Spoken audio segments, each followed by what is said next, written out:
સાહેબ જે ઘર પાસ થયું ને એ જગ્યાએ હું તમને લઈ જાઉં, બરોબર? એ જગ્યાએ સાપરું જ છે અને તમારે સાહેબ સર્વે કરી અને ઘર મંજૂર કરી દેવાનું છે. તો જો સરપંચ સાહેબ આયા. હો સાહેબ આયા. અલે હું મોટો જાઉં.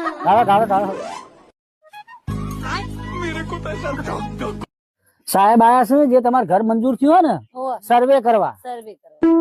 હવે આ સાપરું તો બરોબર હે, પણ તમારા ગામમાં 2 માળ વાળું ઘર હે ને એટલો આ ઘર મંજૂર નહીં થાય. સરપંચ ગમે કરીને આટલું ઘર કરી આલો. ઘર માટે તમે તમને વોટ આલ્યા હતા. સાહેબ તો સમજો અને ઘરની તો જરૂર છે જ. સરપંચ તમે ફસાવો અને મુએ ફસાય. આ તો ઘર લઈને એક બાજ બે જા, મોટો સર્વે આવશે શું થાય? વાત તો તમારી સાચી.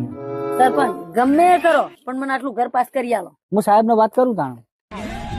સાહેબ આ બાદ આવજો. સાહેબ હવે શું કરશું? હું આપણે બધાને અંગાત કરીએ એવું. હું વાત કરું. अभी तो रुको, क्लाइमैक्स अभी बाकी है. अभी बता दे भाई, સાહેબ ને વાત તો કરી. સાહેબ મોનીએ જ્યાં अभी बता दे. પણ સાહેબ ને રાજી કરવા પડશે. 10,000 રૂપિયા કોઈ નહીં. સાહેબ લેતા મારી જોડે પડે હે. તમે લઈ જાઓ પણ આટલું ઘર પાસ કરાવી. करो. હા કેવું પડે હવે તો થઈ જા. કમ્પ્લેટ મેળાઈ ગયો. કેટલા પટાયું? 5,000 માં સાહેબ. લ્યો. પૈસા અને સાહેબ મારો ભાગ તો હાલતા તો.